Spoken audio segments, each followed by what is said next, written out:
কোনো রাজনীতিবিদ আজ চিন্তা করছে না? চিন্তা করবে না। কারণটা কি? ওরা চিন্তা করে না কেন? ওরা আমাদের হাতের মধ্যে গাজার কলকি দিয়া দিস, ফেন্সিডিলের বোতল দিয়া দিস, নেশার পুইরা দিয়া দিস। কারণটা কি? আমাকে মাতাল না করা পর্যন্ত ওর পিছনে গাদার মতো ঘুরাতে পারবে না। কলম দেয় না হাতে, হাতে কলম, খাতা, বই, দেশি কি নেশা।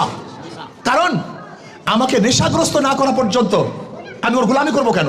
যদি আমার ব্রেন সার্চ থাকে আমি তো ভালো মন্দ চিহ্নিত করতে পারবো, কোনটা ভালো কোনটা মন্দ।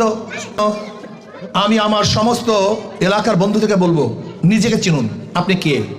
আপনি রিক্সাওয়ালা হতে পারেন, আপনি মানুষ। আপনি ঠেলা হতে পারেন, আপনি কিন্তু মানুষ। আপনি চামার হতে পারেন, আপনি কিন্তু আগে নিজেকে পরিচয় নেন, আমি মানুষ, সর্বশ্রেষ্ঠ মাখলুক।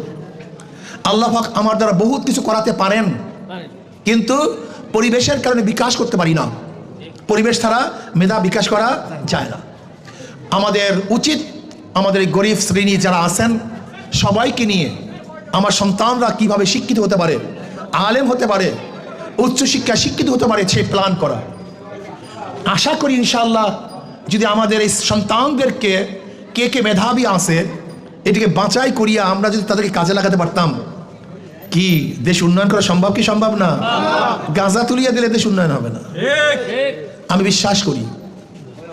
বিশ্বাস করি একটা মানুষকে মার্ডার করলে যে ক্ষতি না হয়, একজন মানুষকে নেশা ধরিয়ে দিলে তার চেয়ে অনেক বেশি ক্ষতি হয়। তাহলে কেন? একজন বেশি মার্ডার করলে শেষ, কান্নাকানি শেষ, ব্যক্তিও কি ওই একা শেষ নাকি দুইজন? কিন্তু যদি নেশাগ্রস্ত করেন ও নিজের শেষ, মা শেষ, বাবা শেষ, স্ত্রী শেষ, সন্তান শেষ, সমাজ শেষ, ঈমান শেষ।